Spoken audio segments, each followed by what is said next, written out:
ओम नमः शिवाय। हर हर महादेव।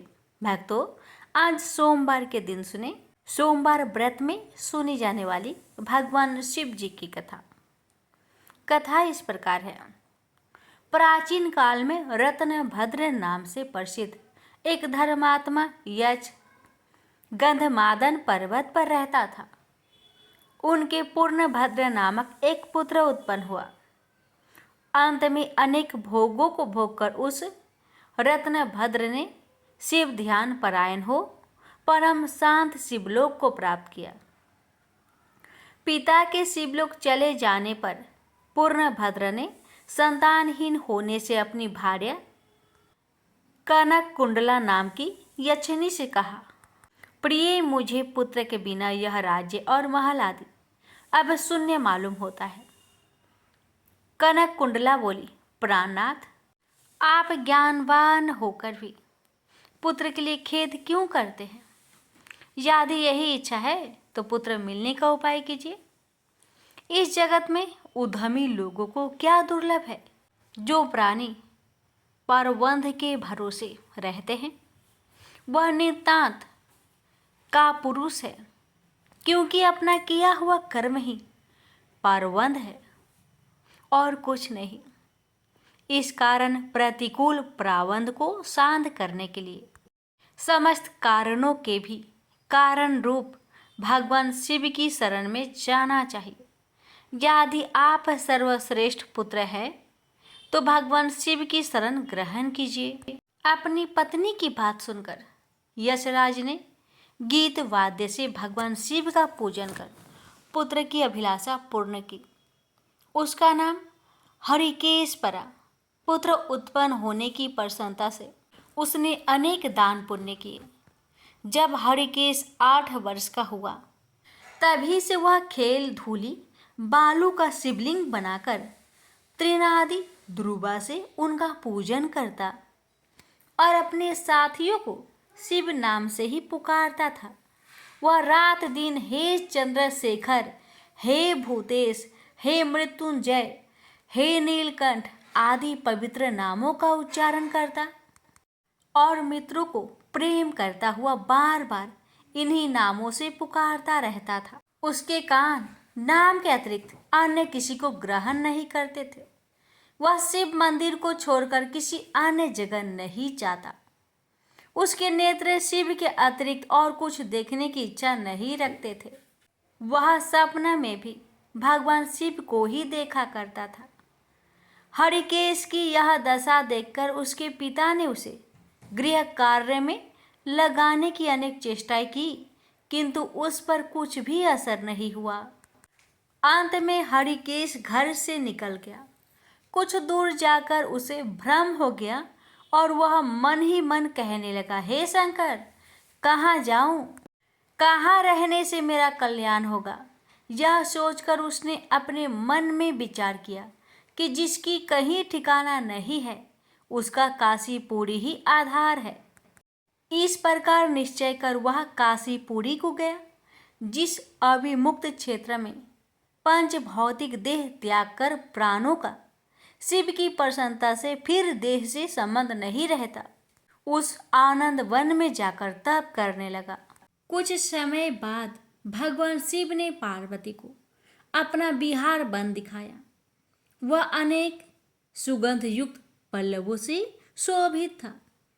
शिव बोले, हे देवी, जैसे तुम मुझको बहुत प्रिय हो वैसे ही यह आनंद वन भी मुझे परम प्रिय है। मेरे अनुग्रह से इस आनंद वन में मैं मरे हुए को जन्म मरण का बंधन नहीं होता, अर्थात वह फिर संसार में जन्म नहीं लेता। पुण्य आत्मा के कर्म बीज विश्वनाथ की प्रज्वलित अग्नि में जल जाते हैं, उसी से फिर वे गर्भाशय में नहीं आते। काशीवासी लोगों के देहांत समय में मैं ही तारक ब्रह्म ज्ञान का उपदेश देता हूँ, जिससे वे उसी क्षण मुक्त हो जाते हैं। कलयुग में विश्वनाथ देव का दर्शन पूजन, काशीपुरी, भागीरथी गंगा आदि का सेवन तथा सतपात्र को दान विशेष फलदायक होता है। हे देवी, काशीवासी सदा मुझ में ही बसते हैं। इससे मैं उनको अंत में संसार सागर से पार कर देता हूँ। यह मेरी प्रतिज्ञा है। इस तरह वार्तालाप करते करते भगवान शिव उस स्थान पर गए जहाँ हरिकेश समाधि लगाए बैठा था। उसको देखकर पार्वती ने कहा, भगवान, यह आपका तपस्वी भक्त है। इस समाधिष्ठ भक्त को वर देकर इसका मनोरथ पूर्ण कीजिए। इसका चित्त केवल आप में ही है और इसका जीवन भी आपके ही अधीन है। पार्वती की बात सुनकर भगवान शिव उसके पास गए और उन्होंने समाधि में स्थित उस हरिकेश को हाथ से स्पर्श किया। दया सिंधु का स्पर्श पाकर उस यक्ष ने आंखें खोलकर अपने सम्मुख प्रत्यक्ष अपने अभीष्ट को देखा। गदगद स्वर में यक्ष ने कहा कि हे शंभो, हे पार्वती पते, हे शंकर, आपकी जय हो। आपके कर कमलों का स्पर्श पाकर मेरा यह शरीर अमृत रूप हो गया। इस प्रकार प्रिया वचन सुनकर भगवान शिव बोले, हे यक्ष, तुम इसी क्षण मेरे वर से मेरे क्षेत्र के दंडनायक हो जाओ। आज से तुम दुष्टों के दंडदायक और पुण्यवानों के सहायक बनो और दंडा पानी नाम से विख्यात होकर सब उद्भट गणों का नियंत्रण करो। मनुष्यों में सत्य अर्थ नाम वाले संभ्रम और उद्भ्रम, ये दोनों गण सदा तुम्हारे साथ रहेंगे। तुम काशीवासी जनों के अन्नदाता, प्राणदाता, ज्ञानदाता हो और मेरे मुख से निकले तारक मंत्र के उपदेश से मोक्षदाता होकर नियमित रूप से काशी में निवास करो। भगवान शिव की कृपा से वही हरिकेश यक्ष काशी में दंड पानी के रूप में स्थित हो गया और भक्तों के कल्याण में लग गया। प्रेम से बोलिए हर हर महादेव। प्राचीन काल से ही काशी शिव कीड़ा का केंद्र रहा है। एक बार भगवान शिव पार्वती सहित काशी पधारे। वे कुछ दिन काशी में रुके। तत्पश्चात मंदराचल पर चले गए। मंदराचल पर शीतल मंद समीर बह रही थी। शिव बड़ी तन्मयता से प्राकृतिक की छटा देखने लगे। तभी एकाएक पीछे से आकर पार्वती ने परिहास पूर्वक उनके दोनों नेत्र बंद कर दिए। पार्वती के हाथों के पसीने और शिव के चेहरे की तेज से शिव के नेत्रों के कोर से पानी टपक गया और उससे एक कारल मुख, भयंकर, क्रोधी, अंधा और कृष्ण वर्ण का बालक पैदा हो गया। वह पैदा होते ही चिल्लाने और नाचने लगा और बार बार अपनी जीभ निकालकर डरावनी चेष्टाएं करने लगा। यह देख पार्वती भयभीत हो गई। उन्होंने शिव से उस विकराल बालक के विषय में पूछा तो शिव ने बताया कि वह उन्हीं का पुत्र है जो नेत्रों से पानी बहकर गिरने के कारण उत्पन्न हो गया है। पार्वती ने उसके पालन पोषण का दायित्व अपने सखी को सौंप दिया और वह बालक उनकी सखी द्वारा पोषित होने लगा। पार्वती जी ने उनका नाम अंधक रखा। इसी बीच हिरण्यकशिपु का भाई हिरण्याक्ष शिव की तपस्या में तत्लीन था। उसकी तपस्या से प्रसन्न होकर शिव प्रकट हुए और उन्होंने उससे वर मांगने को कहा। उठो पुत्र, मैं तुम्हारे तप से प्रसन्न हूँ, बोलो क्या वर मांगते हो। हिरण्याक्ष बोला, भगवान, मुझे एक पुत्र की कामना है। मेरे भाई के तो 4 पुत्र हैं, किंतु मेरी पत्नी की गोद खाली है। कृपया मुझे पुत्र प्राप्ति का वरदान दे। शिव बोले, तुम्हारे भाग्य में पुत्र प्राप्ति का योग नहीं है दैत्यराज, लेकिन मैं तुम्हें अपना पुत्र दे सकता हूँ। वह अंधा है परंतु बहुत बलशाली है। भविष्य में वह महाबलवान पुरुष बनेगा। यह कहकर शिव ने अंधक को हिरण्याक्ष के हाथों में दे दिया। हिरण्याक्ष अंधक को लेकर खुशी खुशी अपने राज्य लौट गया। अंधक राजमहल में बड़ा होने लगा। तभी देवासुर संग्राम छिड़ गया और भगवान विष्णु द्वारा हिरण्याक्ष मारा गया। हिरण्याक्ष का बड़ा भाई हिरण्यकशिपु छिपकर भाग निकला। हिरण्यक्ष के मरने के बाद राजमहल में अंधक की उपेक्षा होने लगी। उसके अन्य चचेरे भाई और संगी साथी उसे चिढ़ाने लगे। इससे अंधक दुखी रहने लगा। एक दिन उनके व्यवहार से तंग आकर वह तपस्या करने निकल पड़ा और एक निर्जन वन में पहुंचकर ब्रह्मा जी की साधना में लीन हो गया। तप करते हुए उसे कई वर्ष बीत गए। उसके तप से प्रसन्न होकर ब्रह्मा जी प्रकट हुए और उससे वर मांगने को कहा। अंधक ब्रह्मा जी के चरणों में गिरकर बोला, पितामह, मुझे ऐसा वर दीजिए कि मेरा अपमान करने वाले मेरे सभी भाई मेरी दास्ता करे, मेरे दिव्य नेत्र हो जाए, मेरी किसी के द्वारा मृत्यु ना हो। यह सुनकर ब्रह्मा जी बोले, और सब तो ठीक है बस, तुम्हारे नेत्र दिव्य हो जाएंगे, तुम्हारे सारे भाई भी तुम्हारा दास्ता स्वीकार कर लेंगे, किंतु तुम मनुष्य हो और काल चक्र का नियम है कि कोई भी मनुष्य मृत्यु से अछूता नहीं रह सकता। अंधक बोला, तो फिर ऐसा ही वरदान दीजिए कि मेरे शरीर से निकले रक्त की एक एक बूंद से मेरे जैसे पराक्रमी वीर उत्पन्न हो जाए। ब्रह्मा जी बोले, ठीक है, मैं तुम्हें यह वरदान देता हूँ, साथ ही ये भी वरदान देता हूँ कि तुम्हारी मृत्यु विष्णु तथा शिव के द्वारा नहीं होगी।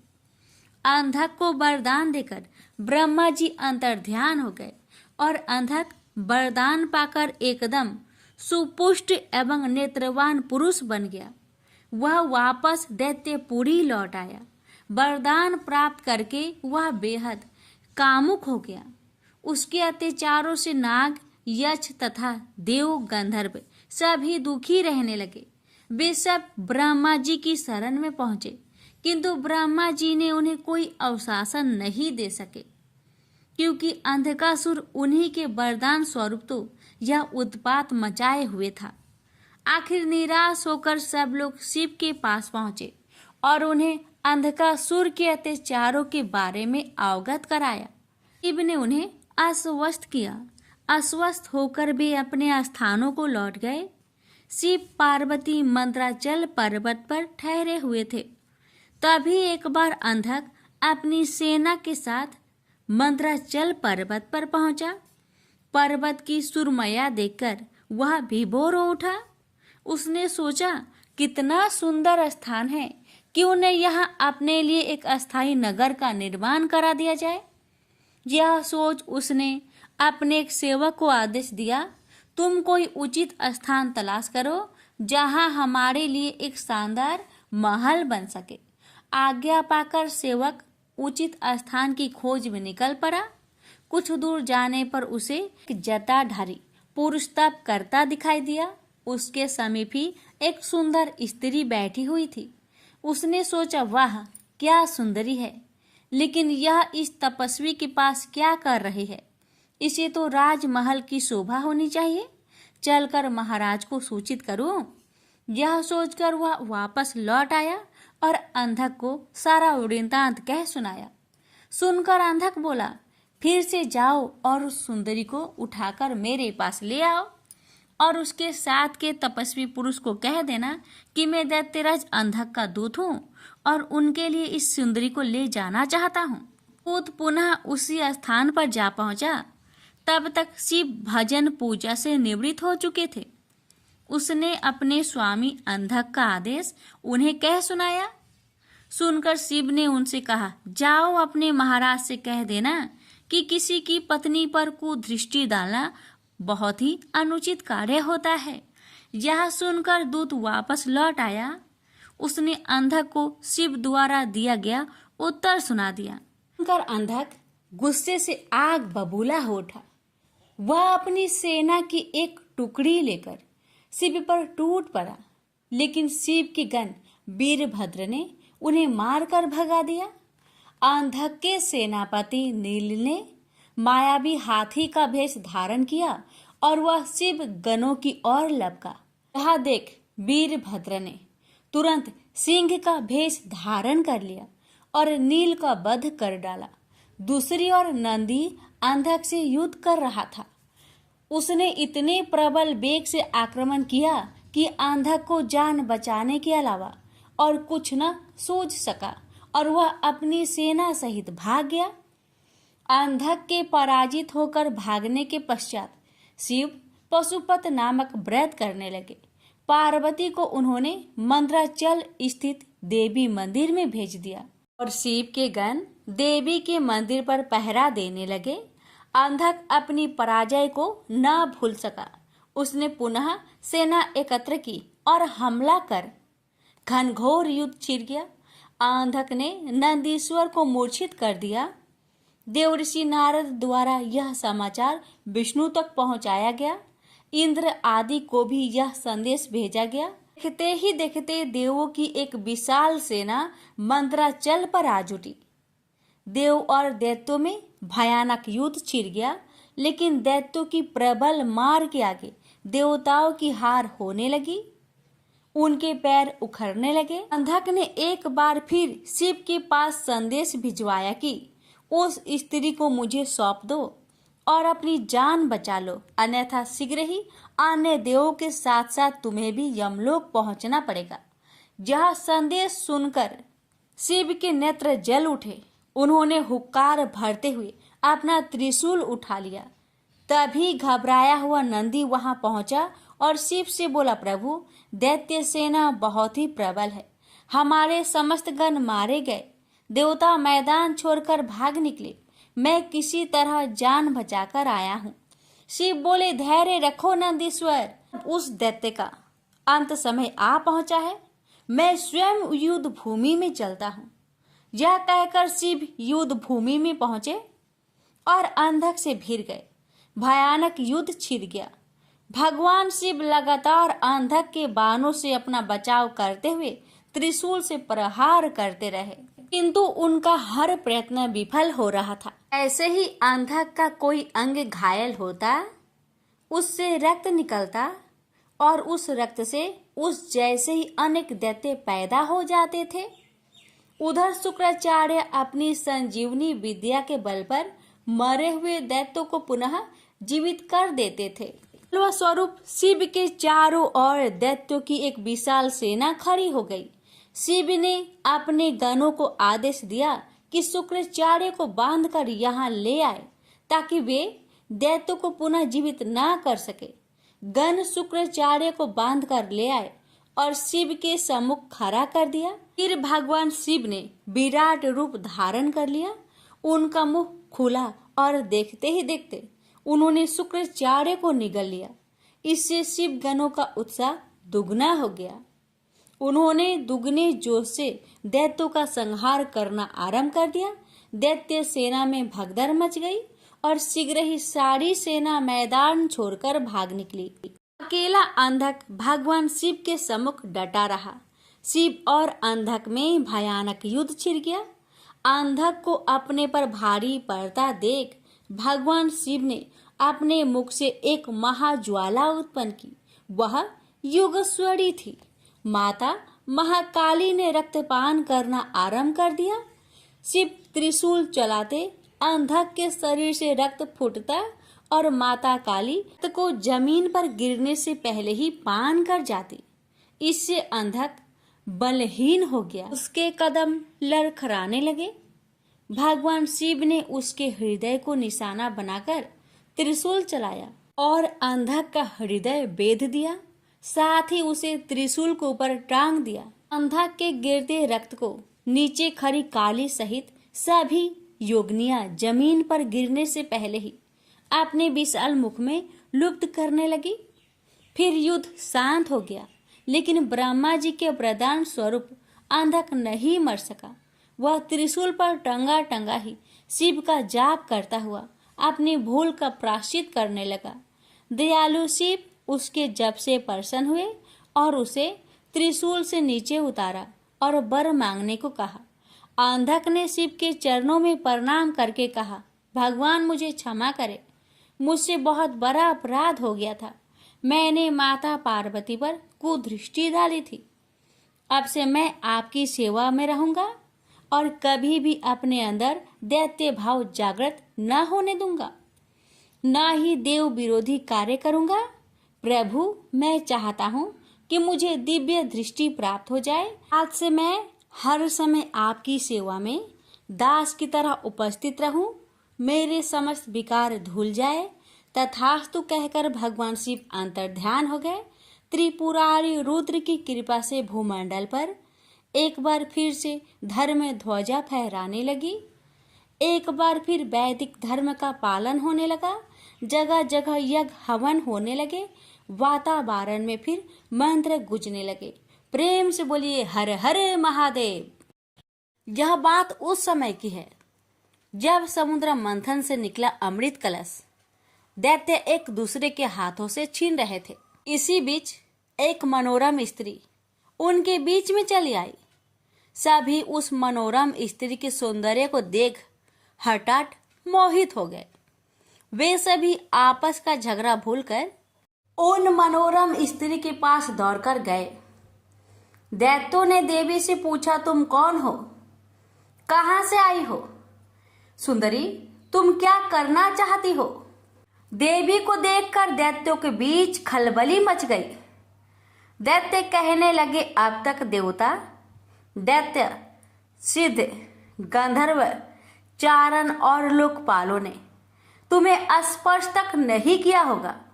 अवश्य ही विधाता ने तुम्हें संपूर्ण इंद्रियों एवं मन को तृप्त करने के लिए भेजा होगा। सुंदरी, तुम हमारा झगड़ा मिटा दो। तुम न्याय अनुसार निष्पक्ष भाव से इस अमृत को बांट दो, जिससे हम लोगों में और अधिक झगड़ा ना हो। वास्तव में श्री हरि विष्णु योग माया शक्ति से युक्त हो मोहिनी अवतार धारण किए हुए दैत्यों के पास गए थे। योग माया शक्ति के प्रभाव से तीनों लोकों में ऐसा कोई भी नहीं है जिसे बस में नहीं किया जा सकता है। यही योग माया शक्ति आदि शक्ति है।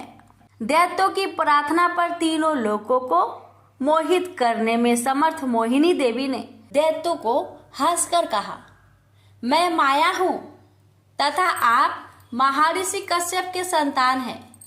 मुझे न्याय का भार क्यों दे रहे हैं? बुद्धिमान पुरुष को स्वेच्छाचारी स्त्रियों पर कभी विश्वास नहीं करना चाहिए।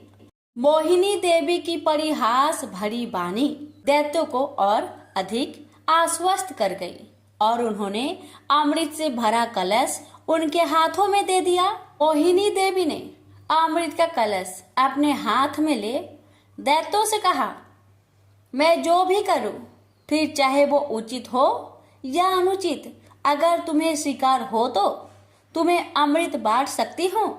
उनकी मोहयुक्त मीठी बात सुनकर सभी दैत्य देवी मोहिनी की प्रस्ताव पर सहमत हो गए।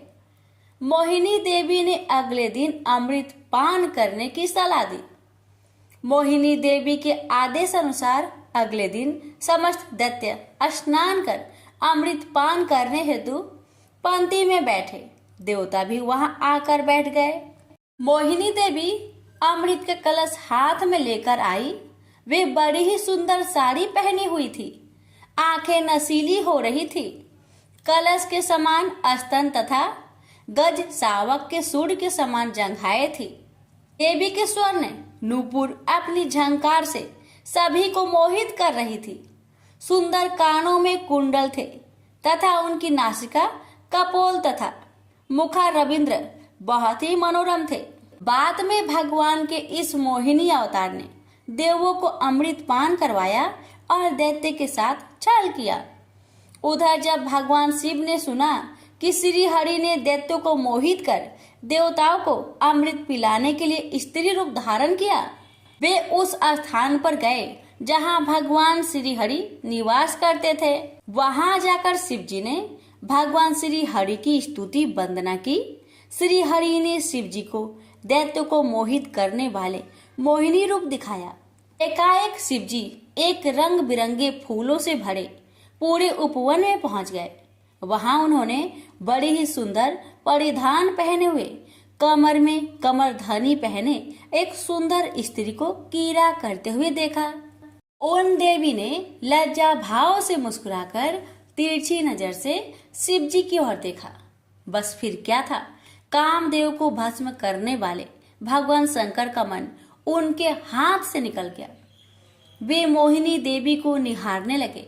उनकी चितवन के रस में डूब शिवजी इतने भावातुर हो गए कि उन्हें अपने आप की भी सुध ना रही।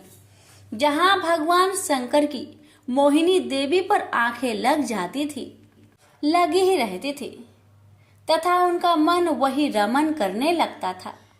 वे मोहिनी देवी के अत्यंत आकृष्ट हो गए। उन्हें मोहिनी भी अपने प्रति आसक्त जान पड़ती थी। उनके हाव भाव के शिवजी का विवेक शून्य हो गया था तथा वे कामातुर हो गए थे। अपने बैरी कामदेव से मानो परास्त होकर महादेव जी विष्णु के मायामयी मोहिनी रूप को जानकर भी पीछे पीछे दौड़ने लगे। पार्वती जी का ख्याल त्याग कर शंकर मोहिनी के पीछे लग गए। उन्होंने उन्मत्त होकर मोहिनी के केस पकड़ लिए। मोहिनी अपने केसों को छुड़वाकर फिर वहां से चल दी। शंकर फिर उसके पीछे पीछे दौड़ने लगे। उस समय पृथ्वी पर जहां जहां भगवान शंकर का वीर्य गिरा, वहां वहां शिवलिंगों का क्षेत्र एवं स्वर्ण की खाने हो गई। तत्पश्चात यह माया है ऐसा जानकर भगवान शंकर अपने स्वरूप में स्थित हुए। प्रेम से बोलिए विष्णु भगवान की जय, उमापति शंकर भगवान की जय। शिव जी की आरती। ओम जय शिव ओंकारा, स्वामी जय शिव ओंकारा, ब्रह्मा विष्णु सदा शिव अर्धांगी धारा। ओम जय शिव ओंकारा, स्वामी जय शिव ओंकारा। एकानन चतुरानन पंचानन राजे, हंसानन गरुड़ासन वृषवाहन साजे। ओम जय शिव ओंकारा, स्वामी जय शिव ओंकारा। दो भुज चार चतुर्भुज, 10 भुज अति सोहे। त्रिगुण रूप निरखते, त्रिभुवन जन मोहे। ऐछि माला बने माला, मुंड माला धारी। त्रिपुरारी कंसारी करे माला धारी। श्वेतांबर पीतांबर बाघंबर अंगे। सनकादिकी गरुणादिकी भूतादिकी संगे। कर के माध्य का मंडलु चक्र त्रिशूली धारी। सुखकारी दुखहारी जगपालनकारी। ब्रह्मा विष्णु सदा शिव जानत अविवेका। मधु के टप दो मारे, सुर भयहीन करे। लक्ष्मी व सावित्री पार्वती संगा। पार्वती अर्धांगी, शिव लहरी गंगा। पर्वत सोहे पार्वती, शंकर कैलासा। भांग धतुर का भोजन, भस्मी में वासा। जटा में गंग बहत है, गल मुंडन माला। शेष नाग लिपटावत, ओढ़त मृगी छाला। काशी में विराजे विश्वनाथ, नंदी ब्रह्मचारी। नीत उठ दर्शन पावत, महिमाति भारी। त्रिगुण स्वामी जी की आरती, जो कोई नरे गावे। कहत शिवानंद स्वामी, मनवांछित फल पावे। ओम नमः शिवाय। हर हर महादेव। माता पार्वती की जय।